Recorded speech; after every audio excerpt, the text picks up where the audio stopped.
What's up, YouTube, and welcome to my channel. Welcome back to part 2 that I am talking about the hybrid system and what qualified me to talk about this. I owned 2 of them. In the past, I owned a used one, and I used a brand new one that I drove all the way till the battery died. And so when I posted the first video, some of you, I appreciate your checking out my channel, but some of you, they took it the wrong way. They thought that was kind of discouraging or trying to like steer you away from the hybrid system. That's absolutely not my intention. And if I came out this way, or that was what some of you understood that I was saying, I apologize. That's not my intention. If you want a car, a hybrid Toyota, for you, for your own use, for your family, absolutely. Even if you do on the side, maybe you have a job, but on the side you do, let's say, Uber and Lyft, and you put like another 10-15,000 miles, like total of 20-30,000 a year, I still believe it's a great value. In my opinion, they are the best hybrid system out there. Like, if I would have a hybrid car, the only way I'm gonna have it's gonna be a Toyota hybrid. It's just incredible. And also Toyota, they used to give you 150,000 or 10 years warranty on the battery pack. I don't think that's the case. I think they switch into like 100,000. I just checked before I shot this video. That's for the 99% of you. If this is what you're gonna do with the car, you just want a car that gets you from point A to point B, and that gets a great fuel mileage. Maybe you do Uber on the side, but it's not your primary job. Go ahead, get that car, because most of you will not even go through that warranty that they offer you. You're either gonna trade it up before the warranty even half through, or crash it, or combination of both. But there is the 1%. Listen up, and I'll tell you why I am the 1% who should never get a hybrid. Okay. And I'll tell you all the experience that I had, and I will tell you also, if I would buy a hybrid car, what would I do and how would I do it, even if you are the 1% and you must have a hybrid car. And I'm still gonna tell you what's the best strategy, the best bang for your buck. Okay, great. I bought my Camry 2016. It's a 2016 Toyota LE hybrid. I wish I did a video before I got rid of it, but that is what it is. I bought it in 2017. It was a 1-year-old. Yes, it is a brand new car before all the chip shortage and all that stuff. I bought it from Hudson Toyota, New Jersey. Okay, it was in the showroom. It was a year old, and it was a hybrid. So because it was 1 year old and got 6 miles on it, basically brand new, I had a great deal on it. So got it for about 23,000, 23, 24 ish, around that. Once I got that car, I drove. So I owned it for 5 years. How many times the car break down or left me stranded? None. 0 times. Never. Okay, I drove that car coast to coast, from New York back to California, then Las Vegas, where I stay right now, and back to back, from coast to coast. At least I did that at least 5 times. Okay, out of that 5 years, I lived in that car. What I mean with living, I mean I slept in that car 6 months out of that 5 years. What that means? I did idle the F out of that car. because I had to use the AC. The reason why you idle, not because I enjoy the rumble of the engine. I want some AC while I'm sleeping. So, and with the hybrid cars, the AC compressor is not linked to a belt. How is in traditional car? Well, the car is running, so the AC.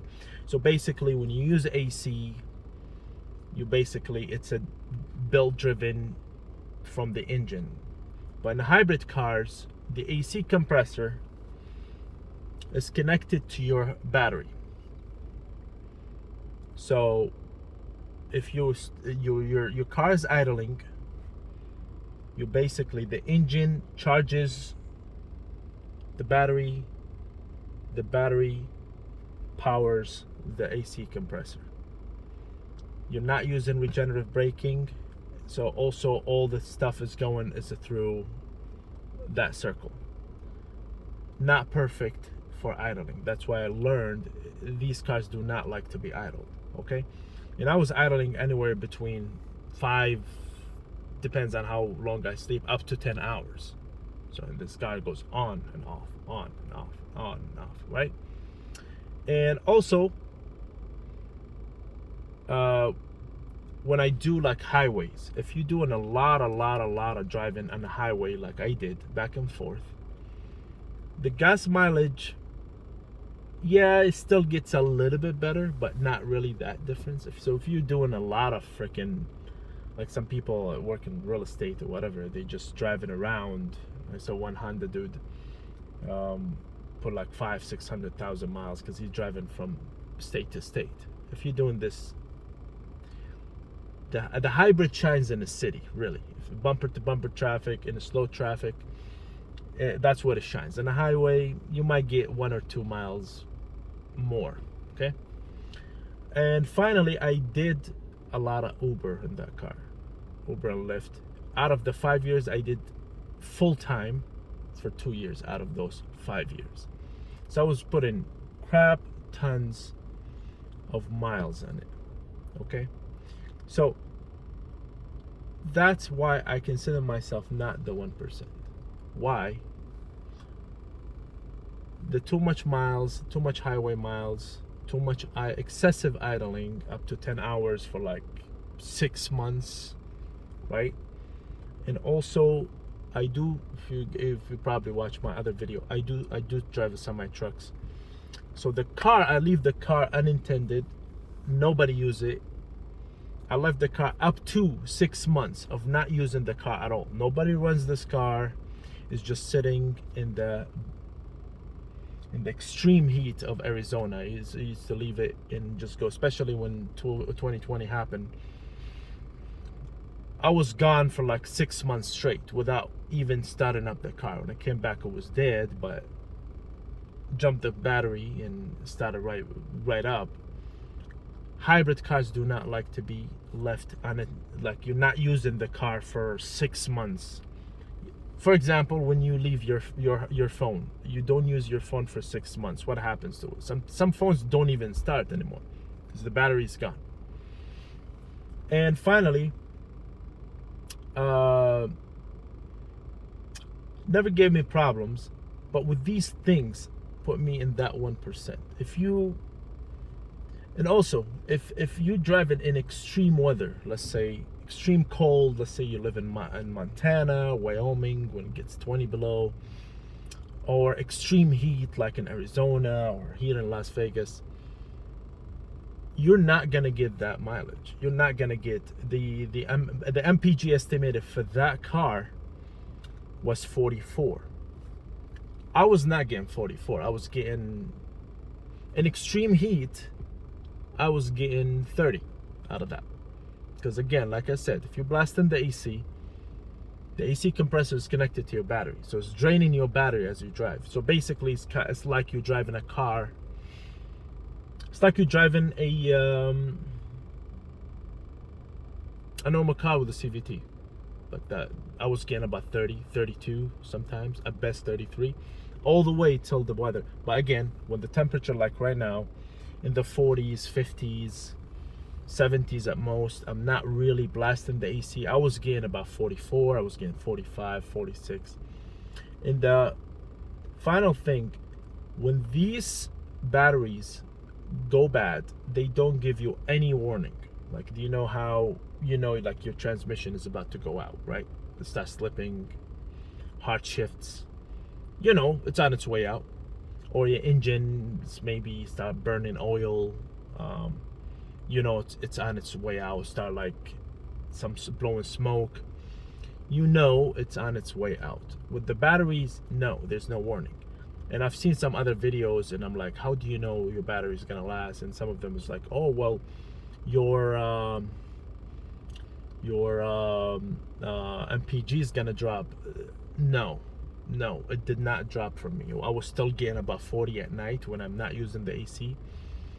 About the same, about 40, 44, sometimes 45, a little bit less than the MPG. That's a little bit less than 44, but it did not drop really that much. And it's just decided, even like I showed in the video, it was doing the same thing. It shuts off, and when you coast, the engine shuts off and all that. So if you're doing this, you're gonna idle the car excessively. You're gonna do mostly highway, and you're gonna want to put crap tons of miles in the car, and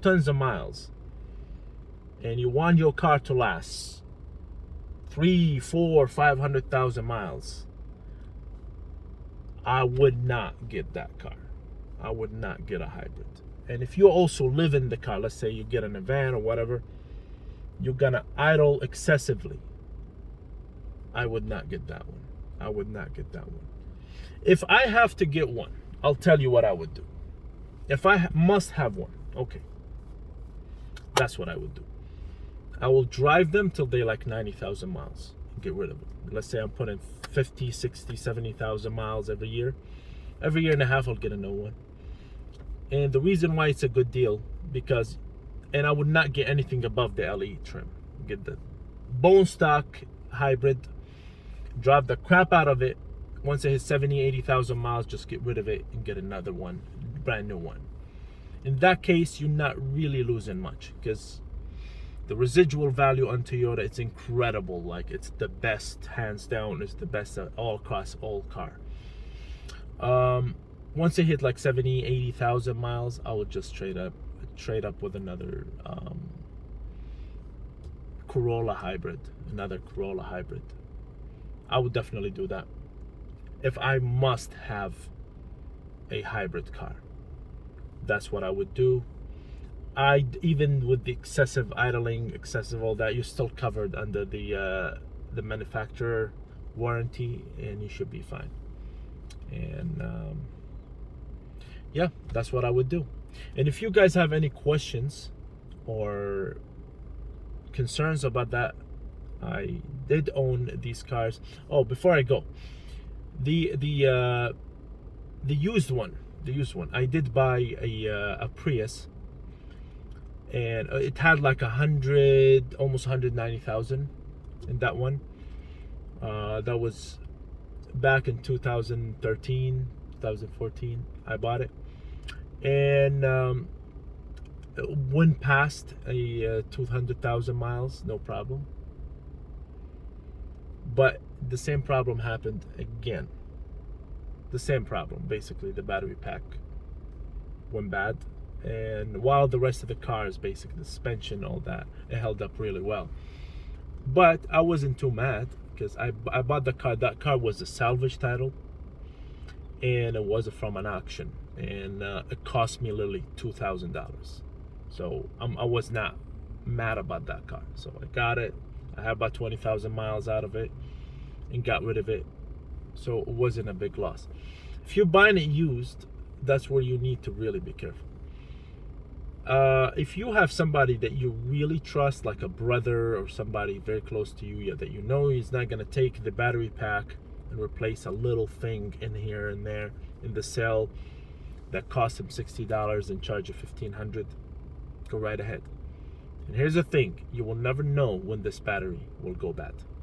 If they're old, they will not give you any warning. All of a sudden you're driving, it's a normal day, oh, beep beep beep beep beep, and it will shut off. That's it. And then you're gonna have this peekaboo with the dealership. Shut it off, disconnect the terminal, wait 5 minutes, put it back on, it will start, will drive. It might not have a check engine for a week, 2 weeks. You might have with just check engine in a couple hours, and you're not gonna know. You're gonna call the dealer, be like, hey, this what happened. You'll be like, okay, if you don't have a check engine light, we cannot diagnose the car. That's what they will tell you. And again, even if you go the route with fixing the car, I would not recommend refurbished, because what they do, they take the battery pack, they only replace the bad ones. What about the other ones? They're gonna keep them. And if some of them break, then you have the same problem again. I would not get a refurbished. But also would not get the brand new one, for the simple fact they only give you 12,000 miles warranty on a $6,000 job. So if you understand how to fix those and work on them, I've seen a video by Hoovies on his Nitrous Prius. He replaced it himself. If I can do that, I think these cars are insanely incredible. Like, you get great gas mileage, they can last forever, in my opinion. So those are my 2 cents. If you have any questions, any concerns, leave it in the comment below, and I will respond to them and respond to all of you. Appreciate you guys checking out my channel, and I'll see you in the next one. Peace.